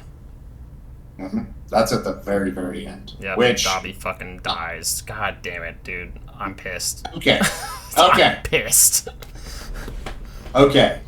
I felt more emotional attachment to Dobby's death than I did Cedric's. Because, like we said, Dobby was in a previous movie, so I knew who he was. And everybody loved Dobby, man. At the same time, though, I don't think it wasn't as impactful for me because it was only 2 movies. Harry treated him like a fucking nuisance most of the time, anyways. Yeah. And I know he did this heroic thing, and I don't know, it didn't hit as well. Like, it didn't hit as hard as it could have. Yeah, but it hit. And I'm not gonna lie, this shit fucked me up. I loved it. Oh, dude, we will talk about another death that I felt could have had that level of impact that didn't by the time we roll into second one. Yeah. But I think that with the whole Dobby thing, especially after Harry freed him from the Malfoys, that I think made it a little bit more impactful because Harry had that connection with them, and he did come in and help a few times when Dobby helps them interrogate that one little weasel guy. I forget his name. He's the one that took the locket and he sold it to somebody or something. Oh, the dickhead that got Moody killed. Yeah. I can't remember his name, but they interrogate him and Dobby helps him with that. But yeah, he comes in for the final swing, or to save Harry, because Bellatrix throws a knife or something through the port key that they take, and it stabs Dobby in the chest or whatever. We were watching this in theaters, by the way. I have a funny story about this scene entirely. Well, it's very sad, but also kind of funny. My little brother Caden, he would have been really little when we seen this in theaters, and he was there with us watching. And my mom is over here in tears. I'm damn near in tears. And Caden is this little dude, and he's like, "What happened to Dobby?" And my mom looks over at him and says, "Oh, he's just sleeping. He's okay. He's just sleeping." And Caden just looks at him and he goes, "Okay, good night, Dobby." And we were all just like, "What the fuck?" Yeah, I was saying, if anything, that would have added more fuel to that fire. Oh, dude, it fucked us up. Yeah. I was like, no, don't do this shit.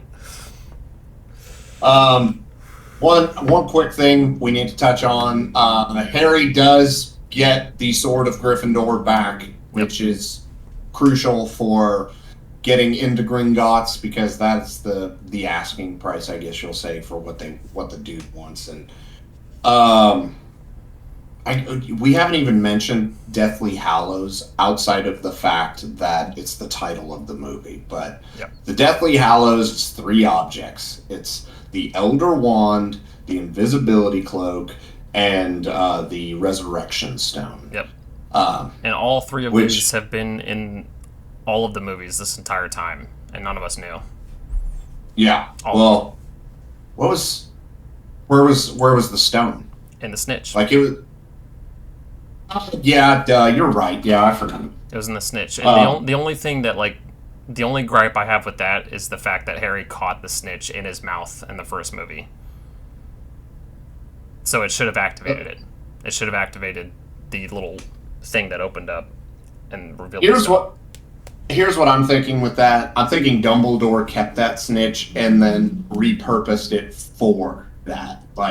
Maybe because it's not like he hit a game-winning home run and got it immediately after. I mean, that shit happened 6 years ago.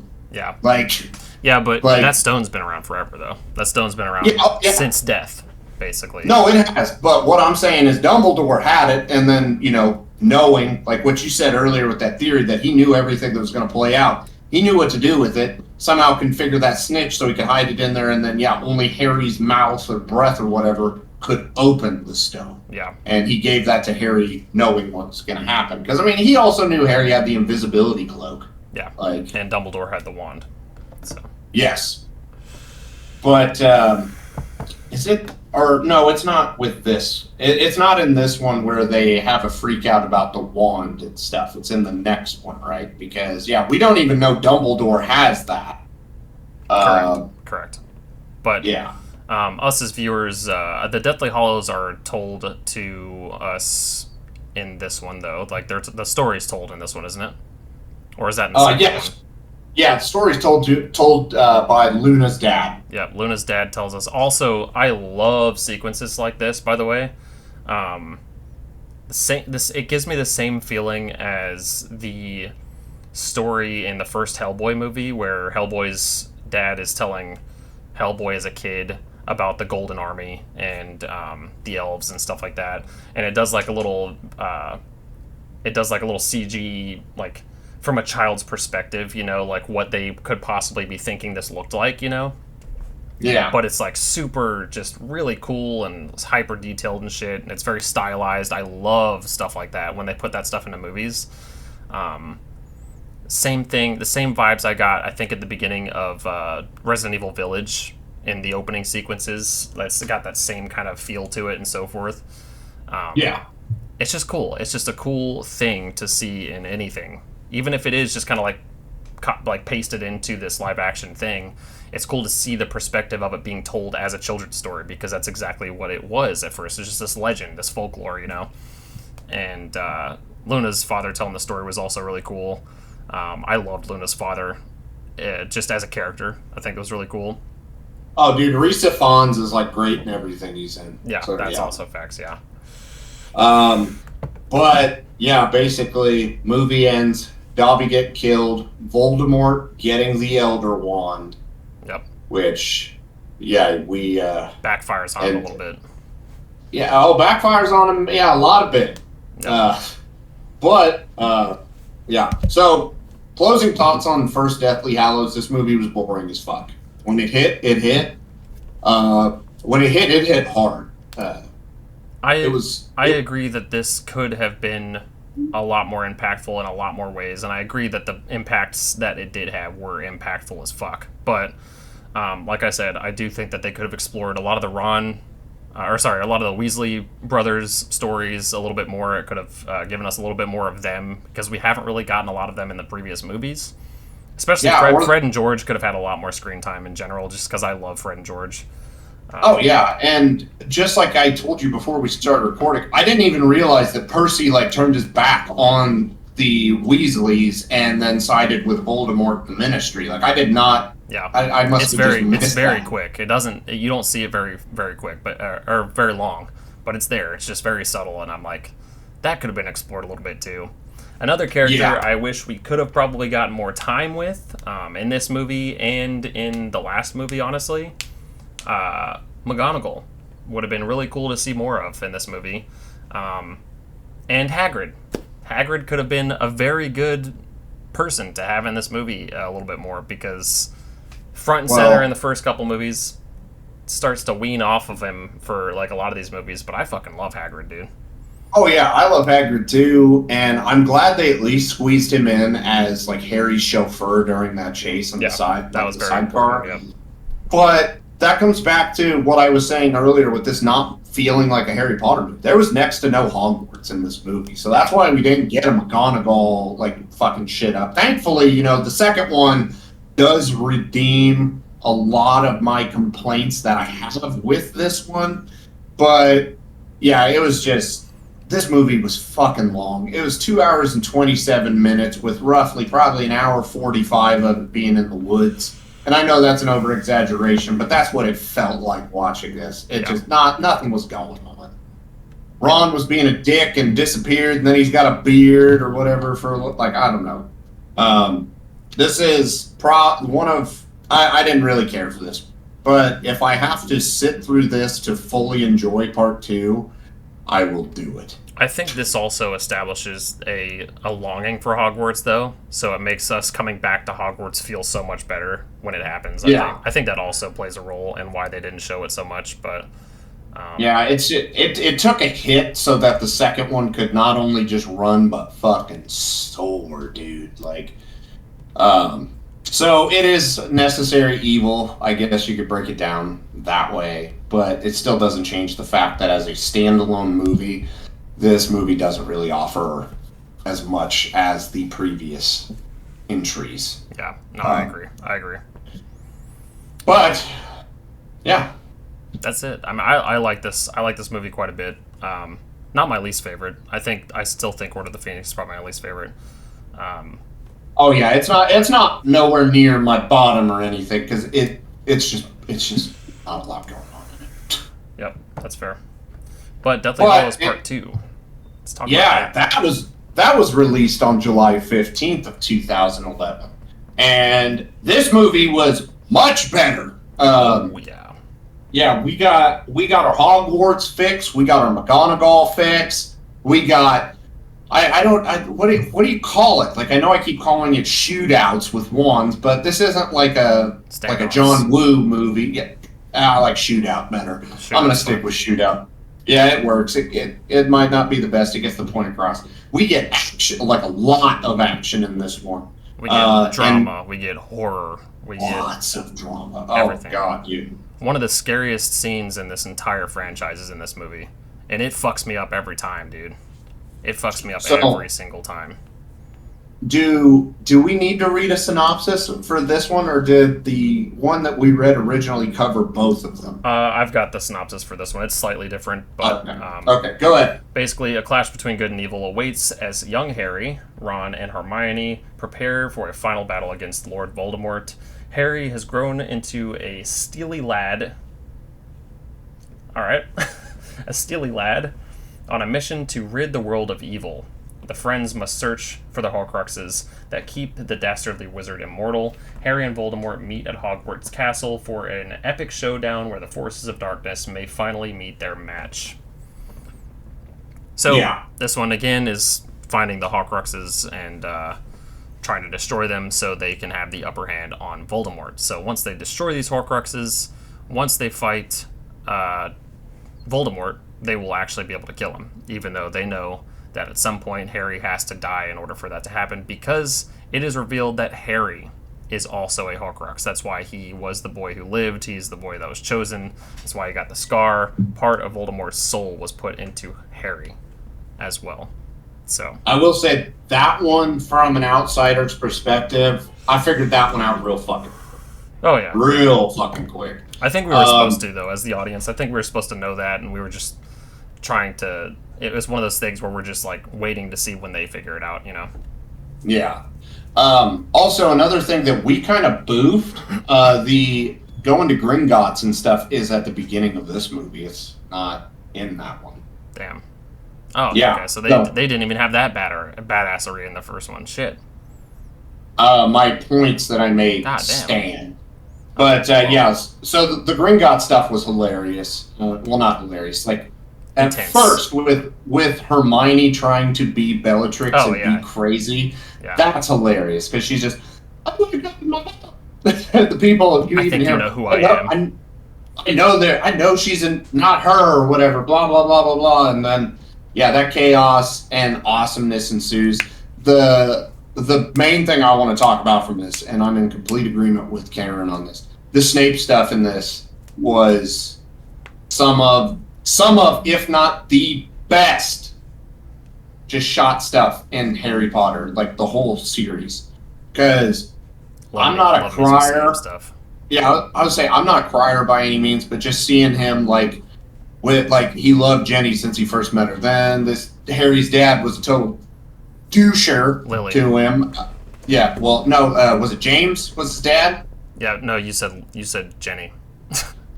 Oh, I said Jenny? Yeah. Oh, whoops, my bad. It's all good. We gotta talk about Lily as well. It's the only gripe I've got with this movie.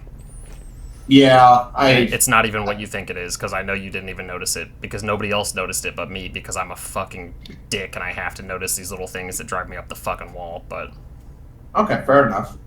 But, no, just seeing essentially Snape's, I'm going to air quote, love story that never happened, and that, him showing up after Voldemort had already done his deed, and holding her crying, and, oh man, Alan Rickman sold it so good. Oh yeah. Actually, I'm going to go ahead and say that is easily my favorite part of this whole entire franchise, is that, where he here, find out what's happening, and then he realizes, man, I've been wrong about this motherfucker for 6 years. Yep, since day one. But then I would have also told myself, nah, he could have been a little bit nicer, because he was kind of a fucking dick. He was a little bit of a dick. Oh, he definitely was. But it's also because he had resentment for Harry, because every time he's seen Harry, he only saw Lily and James. And James was a dick. And Lily was his lost love that he was never able to fully commit to, because she was with James. And then died prematurely. So, but just when Harry's holding him, and then he looks, he's like, you do have your mother's eyes. I was like... That is exactly why the scene that fucking pisses me off so goddamn bad The eyes aren't the same? No, okay, so... Alright. It brings up that Harry has his mother's eyes so many fucking times in this franchise. So many. Okay? That's why. And that's the point. And Snape would have known Lily from the time they were kids. So he would have gotten to see these eyes a lot. Okay? For a majority of his life, I would argue, right? So when they casted the little girl that plays Lily, why in the fuck would they cast a little girl with brown eyes? Why would they cast a little girl with brown fucking dark brown eyes that don't look anything like Harry's or Lily's? If you go back and watch that scene, her eyes are dark fucking brown. Dark brown. In a colored scene, too. Like, are you fucking kidding me? Harry has his mother's blue eyes. Even if they were green, I would have been alright. But no. No. They're fucking brown. They're brown. No, dude, here's what I'm gonna say. Keep it rolling, because I had about 20 minutes yesterday to vent in an intermission about a ghost movie. You should check that out. Let it rip, dude. Just let it rip. What a missed opportunity that was to find a little girl that had pretty blue eyes. They're out there. I know they are. I know like 6 myself. Like, what the fuck? You can't tell me they couldn't find an actress that was roughly that age that had blue eyes. There's no fucking way. There's no way. There's no fucking way. I do get that. I did not notice that in this movie. But no one does. No one does. I don't know why. I'm the only one that freaks out about it. But every time I watch it, it just boils my fucking blood, dude. Because if that wasn't the case, this movie probably is my favorite, other than the first one. Like, this one right here, like, stands the test of time. No matter how many times I fucking watch it, I love this movie. But fuck me, that shit pisses me off. And it wouldn't even piss me off so bad if they didn't always bring attention to Harry's fucking eyes being like Lily's. If they didn't bring that up 500 different times, then it wouldn't be so bad. It wouldn't have boiled me so much. But they do. They bring it up all the time. It is a major plot point that is brought up. Yes. Oh, he's got his mother's eyes. He's got his mother's eyes. The payoff was with Snape finally, like, actually looking at him. It's like, you do. But, yes. Yeah, no, I get it. If I would have noticed that, I would have paused the movie immediately, and I would have flipped out just like you did. Yeah, like, I'm like, dude. The and the thing is, I didn't even notice it the first couple times I watched it, but it was a couple years ago I was watching it, and my annual playthrough of them, and I was like, hold the fuck on, wait a second, and I paused the movie, and I'm like, this little girl has dark brown eyes. She's a great actress. I'm not bagging on her performance whatsoever, and I know she can't help the look of her eyes, but they could have even got her blue contacts, for fuck's sake. That you can't tell me in their multi-$100,000 budget or multi-$100 million budget or whatever that they couldn't squeeze in a little bit of cheddar for some blue contacts. You're fucking with me. There's no way. There's no fucking way. And at the very least, if the girl, for whatever reason, couldn't wear contacts, they could have CG'd that shit. I've seen them do that shit in movies before. Like, what the hell, man? What the hell? I don't know. Okay. Again, very minor gripe, of course, but a minor gripe enough to make me get irate about it because they just bring so much focus to his eyes in this, and them looking like Lily's eyes. And Snape would have known Lily as a kid a lot. He would have seen her as a kid, when he was a kid, and so forth, and she would have had blue eyes, no doubt, because they're supposed to look like Harry's, for fuck's sake. But one thing that we should probably go ahead and mention, because Voldemort got the Elder Wand from Dumbledore at the end of part 1. Yes. But then Voldemort goes to use it, and it starts to crack because it is not meant for him, and as the wand guy always says, the wand chooses the user. But Voldemort, being infinite evil that he is, he's not too terribly fucking bright, because he thinks Snape is the one that the Elder Wand is calling to. And then Voldemort kills Snape, which then Harry comes in, memory, goes watches it, finds out he's a Horcrux, all that stuff. Harry is the one that's smart enough to piece it together that the second the wand was hit by Malfoy's disarm, and it's even mentioned by the wand maker. I think it could have been 6 or 7. I can't remember. But that it would have had to have been part 1. Yeah, because it was in that locked up area that Bellatrix had them detained. Well, he mentions it. Yeah, because he's like, this wand is Malfoy's, but it was his. It's not calling out to him anymore because Malfoy disarmed him. So then technically, the wand was Malfoy's to use, and yeah, Voldemort, idiot. What a big dumpy. Stupid bitch. Took him 2 hours to watch 60 minutes. But idiot.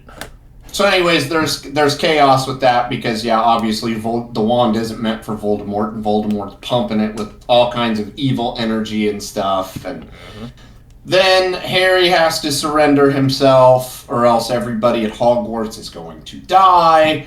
And he does, and this is where Resident Evil, the final chapter, comes into fucking play. Check that out, by the way. Voldemort casts one of the killing spells on Harry. Harry die? Harry die? Die? Stay dead? No, he did not. Some of the reading because I was, this pissed me off, because this is right, like I went right back to Resident Evil. You're gonna die if you release the antivirus. Oh my god, you survived somehow. No, bullshit, stupid. But then one of the bits of reading that I said, or I came across was, Harry was holding the Resurrection Stone. Last time I checked, a dead person cannot use it on themselves. It said specifically it was used for reviving loved ones, which is what he did before he went in and, got his shit pushed in. But Harry drops the fucking stone! Like, it literally shows him dropping it! Yeah. And so I was like, how could you say that? Idiots. But then somebody's like, when Voldemort cast that killed the bit of Voldemort in him. I didn't realize that Harry had a Voldemort condom over his whole body, and that killed that the fuck off and didn't kill him. That's where I have a major problem with this movie, because it's like, no, if Voldemort cast a killing spell on Harry, it does not matter. It's like Dumbledore's, like, all of Harry's relative spirits could have been in them. Yeah. Every single one of them should have died. Yeah. Not go to Limbo and talk to Dumbledore. So I feel like, and this, I don't know how it goes in the books, so keep the pitchforks back. J.K. Rowling did not think about that well enough when she wrote the book, possibly. It could have just been screenwriters, too. They didn't think about it. And they're like, it's Harry Potter. People aren't going to give a shit. They're just going to want Harry back to life. We're going to be okay. Only this one dude's going to get pissed off about this scene in particular. Hey, you know what? There's another dude that's going to get pissed about eye color. Let's fucking fuck that up. Let's cast a girl with dark brown eyes to represent someone that's supposed to have very bright, pretty blue eyes. But yeah. So that's where my major gripe comes in. Because I suddenly want to change the thumbnail that we have to Harry wearing a Voldemort condom. Fucking better, because awesome. I'm serious. I'm serious. The only logical way that's explained in my mind: Voldemort casts his killing spell on Harry. Harry dies. The end. That's how it should have been. No. It killed the evil in him. No. That's you see, that still don't work for me, because it's not like it targeted that. It just hit him. Just whatever. I mean, if people know exactly why Harry survived that, please, by all means, comment down below. Let me know, because I want to be better educated. Because if I'm gonna be spouting this shit, I at least want to make sure I know what I'm talking about. And right now, I can only talk about what I witnessed and perceived. And yeah, that's just how that was for me. I don't know. That didn't make any sense. I feel you on that one. He did drop it, and I figured you'd have to use it or activate it somehow. And how do you do that when you're dead? Yeah, I don't know. But that was very stark contrast scene when he's in the train station with Dumbledore talking. It is all white. They're all wearing white, and it's very bright and absolutely, completely contrasted from the rest of the film. The rest of the last several films, to be honest with you. realistically, this was probably the brightest, and by bright I mean just a shitload of white in the whole franchise. Like it was illuminated for sure. So bright that when you've seen Voldemort's decrepit, crippled little goblin body shrunken up into the nasty blood-covered shit that it was underneath the seat, was very, very, very stark. But yeah, no, that I think that this movie overall was probably one of my favorites, if not my favorite, next to the first one. Again, it's got one of the scariest scenes when they go back to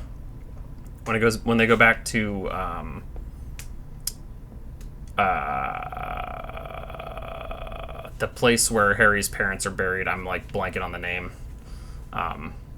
And they have to talk to that one lady, and they go into the house, and it's like decrepit. Turns into the snake. But when her face starts like sinking in and like her eyes are getting all fucked up, dude, I was like, oh hell nah, dude, hell no, dude, it scared the shit out of me. It fucks me up every time I see it, dude. All right, I've got to ask, was that for sure in this one? Because we've both done a kind of awful job of getting everything mixed up. I'm pretty sure, because I think that's when they go back to that area. It's like it's supposed to be a very like coming home type situation, and that's what this movie's about, is like coming back to it where you started, you know. And, full circle. Yeah, and that's one of the many things in this movie that it does. But yeah, that scared the shit out of me when I was little. It scares the shit out of me now, to be honest with you. But and then of course the snake just like fucking jump scared the shit out of you as well. But that old lady's creepy, dude. That old lady is just like some It Chapter 2 level fucking creepy old lady. Oh yeah. Like just absolutely uneasy, hard to watch, but good stuff all around. We also get to meet Albus Dumbledore's brother. In this one, I'm pretty sure, and he is the one that lets them in on the secret passage to get into Hogwarts. Which that was another question that I felt like wasn't explained very well throughout the movies, is how did Harry get that little mirror piece? Like that he could see stuff like in, you know? And then they eventually find out that it was Dumbledore's brother. But I think Dumbledore had it. I think Dumbledore had it, and when he died, he took it. Oh, okay. All right. Because I couldn't remember when that was. They had that mirror destroyed, I'm pretty sure, from the first movie. And, the mirror that shows you what you want the most or whatever. Yeah, and they had that destroyed, but I'm pretty sure Dumbledore kept a piece of it, and he kept it in his office in Hogwarts. And after Dumbledore dies, Harry goes back to his office, and he's just kind of like hanging out in there, and he's like reminiscing on some of the stuff that's in his office. Like I think Fawkes is there. I'm pretty sure the Sorting Hat has a word with him as well in that room. I'm pretty sure.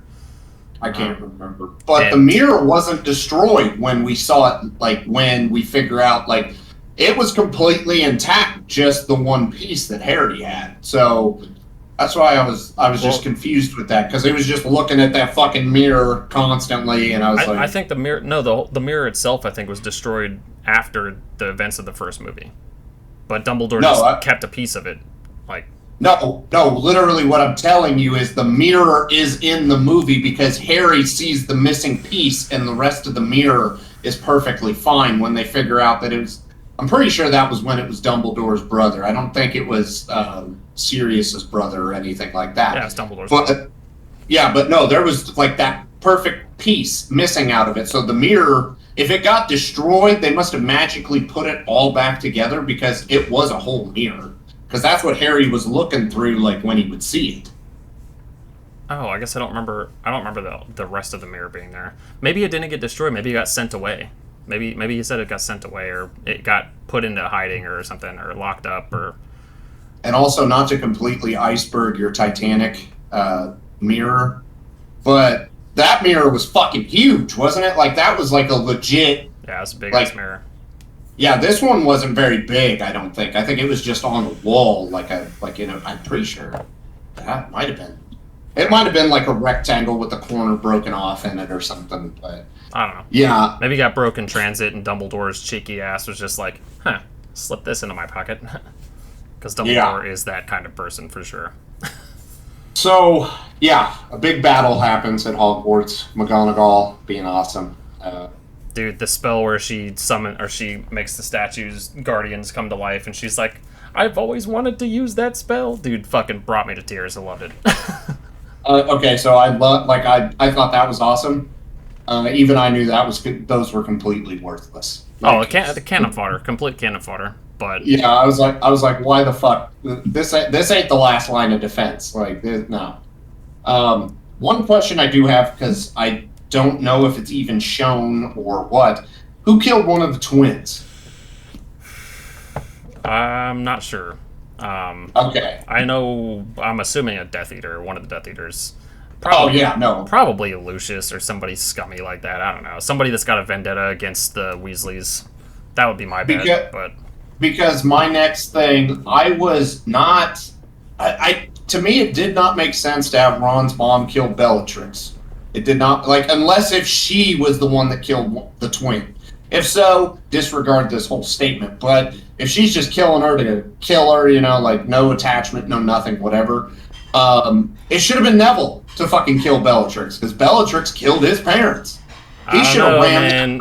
Neville got a pretty sick kill though on Nagini. On the snake. Nagini, yeah. He just fucking just lopped her fucking head off, dude. That was awesome. Neville got a badass kill, dude. Which obviously put Harry in field goal range, and yeah, he fucking sent it home, dude. Yeah, Finished Voldemort off, got the Elder Wand. Yeah. And he uses a sword of Gryffindor. Oh man, dude, that was a badass Neville scene. I'm not gonna lie, that was sick. And my last, I guess, real statement for the movie: I feel bad for Harry and Jenny's son, because having that fucking name, God, that's a mouthful. That's rough, dude. He's gonna get bullied, for sure. Yeah, he's gonna get bullied. Yeah, it just. I feel bad for him. I mean, don't get me wrong. I'm glad that it was awesome to be like, okay, Harry did fully Snape and everything. That was cool. But I was like, man, your name is a fucking mouthful and a half. Can I just call you Al? All right. Yeah, no shit. Al or even just Snape would have been fine. But oh my god, dude. Albus Severus Potter. Jesus Christ. I'm gonna call you Al. That's it. But no, in closing, they stuck the landing, which is very rare in franchises as a whole. It was very good. Yeah, you're going to have complaints here and there, whether it's somebody's eyes or how the fuck Harry survived a killing blow. Yeah. There are some issues, but ultimately, I would still probably say this is either my third or fourth favorite movie in the franchise. It's very, very good. I love this one, dude. I love this one. Literal light years better than fucking part one, because it had all the action was in this. So if you want not the world's greatest camping, go watch first Deathly Hallows. But the second one, it's where all the action is, all the goodies, all the treats. Oh, yeah. It's good stuff. Absolutely good stuff. So what are your closing thoughts on the franchise as a whole? As someone that's just watched them all through finally, that didn't grow up watching them, what are your final thoughts? I really wish I would have been about your age when they started. Yeah. Because I know if I was younger, I would have gotten into these sooner, because nobody will change my opinion on this. It's weird for a mid-30s guy to Expelliarmus! No, it's weird to me, because still, even though after going through everything and watching the franchise start off as a little kid and then blossom to a full-grown adult, it still feels like a kid movie, a kid franchise to me. So that's why it feels weird to be like, yeah, I'm all about Harry Potter and I'm fucking 40. What's up, dude? It's like, dude, how old were you when these movies came out? But no, it was a good watch. Everybody should definitely watch through the whole entire franchise at least once in their life. Definitely at least once for just Prisoner of Azkaban and Order of the Phoenix, because just on those ones. Deathly Hallows Part 1, it's kind of tailing. It's ahead of Azkaban, but not by a whole lot. Yeah. But I would definitely tell everybody, Goblet of Fire, Half-Blood Prince, Deathly Hallows Part 2, Chamber of Secrets, the first one, Part 1, 3, and then 5. That's what that would be my ranking. I'd have to go Sorcerer's Stone, Deathly Hallows Part 2, Half-Blood Prince, Goblet of Fire, Chamber of Secrets, Prisoner of Azkaban, Deathly Hallows Part 1, and then Order of the Phoenix, I think. Oh, dang. Okay. Yeah.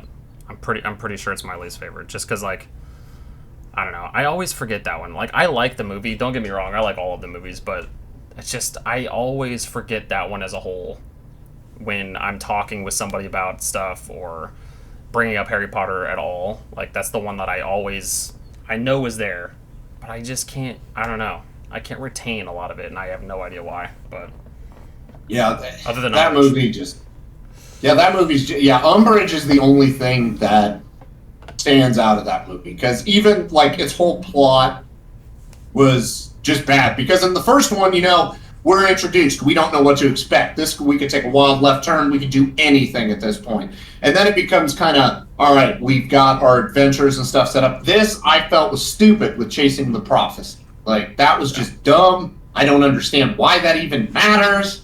I'll have to go through and watch it and then write down what my synopsis of the prophecy thing is, because I know I have, like, I want to say there was a vivid answer in my head at one point, and I just forget what it was as to why they did that and what that was all about. But it did feel like Order of the Phoenix was filler. It did. Yeah, and that's actually a perfect way of putting it. It felt like a lot of filler material of a movie. It sandwiched in between, in my opinion, the two best movies of the franchise, which, all in all, awesome. I was going to say something, but now I can't even remember what it was. Yeah, I got nothing. But, definitely check them out. But, yeah, I think that about brings it to a close. What is your favorite Harry Potter movie? What is your ranking of the Harry Potter movies? Let us know down in the comments below. What is your least favorite part? I remembered. Oh, good. Now, throughout this whole two-part video, our first two-parter, there's been a lot of stuff said.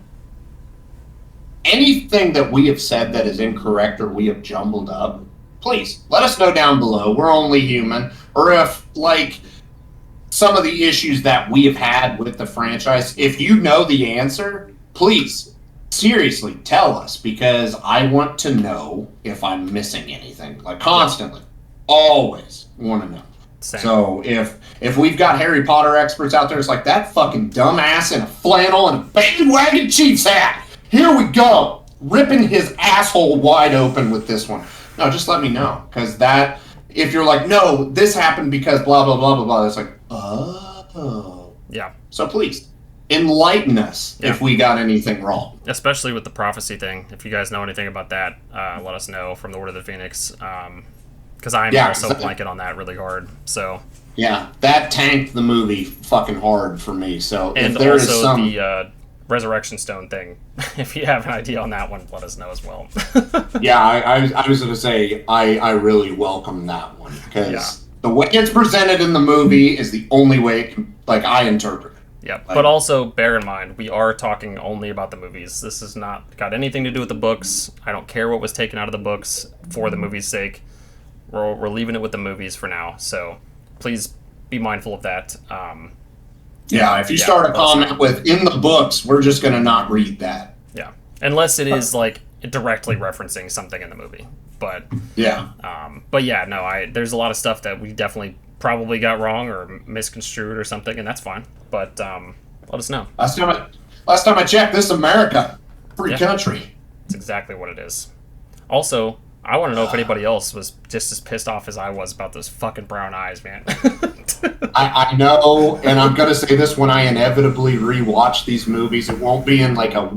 It'll just be a. I'll pick and choose what I want to watch because I'm not watching Order of the Phoenix again. Yeah. But I know when I get to Deathly Hallows Part 2, I'm gonna see it and I'm gonna be like, that motherfucker. Just a How I Met Your Mother glass shattering moment that ruins it. Yep.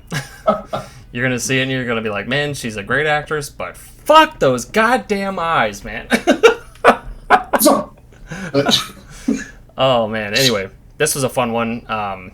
I know we do a lot of stuff that Derek kind of takes the lead on, just because it's usually stuff that's like in the horror realm, and I'm late to the horror game, so it was cool to do something like this where I kind of had the reins a little bit, but I kept fucking shit up. I still kept fucking everything up, but just wait till we get to the Lord of the Rings. We'll talk about that, because I know those motherfuckers like the back of my hand. I hope so, because if you fuck up some stuff like you for Lord of the Rings, like you did in Harry Potter, there's only 3 movies. I can handle that. I am gonna shove the torch of Gondor up your anus if you fuck this up. So yeah, dude, I love Lord of the Rings. Love the Harry Potter movies. But yeah, gross. All in all, very good time. Very good time. Hell yeah. With that out of the way, make sure you give this video a like. Give us a giant thumbs up, and sub to the channel if you want to see anything more like this. Let us know about other franchises you want us to explore as well. We're always open to suggestions and ideas, and yeah, let us know what you want us to rant about, what you want us to react to, all that kind of stuff. And thank you for watching. We'll see you in the next one. Have a good one. Peace.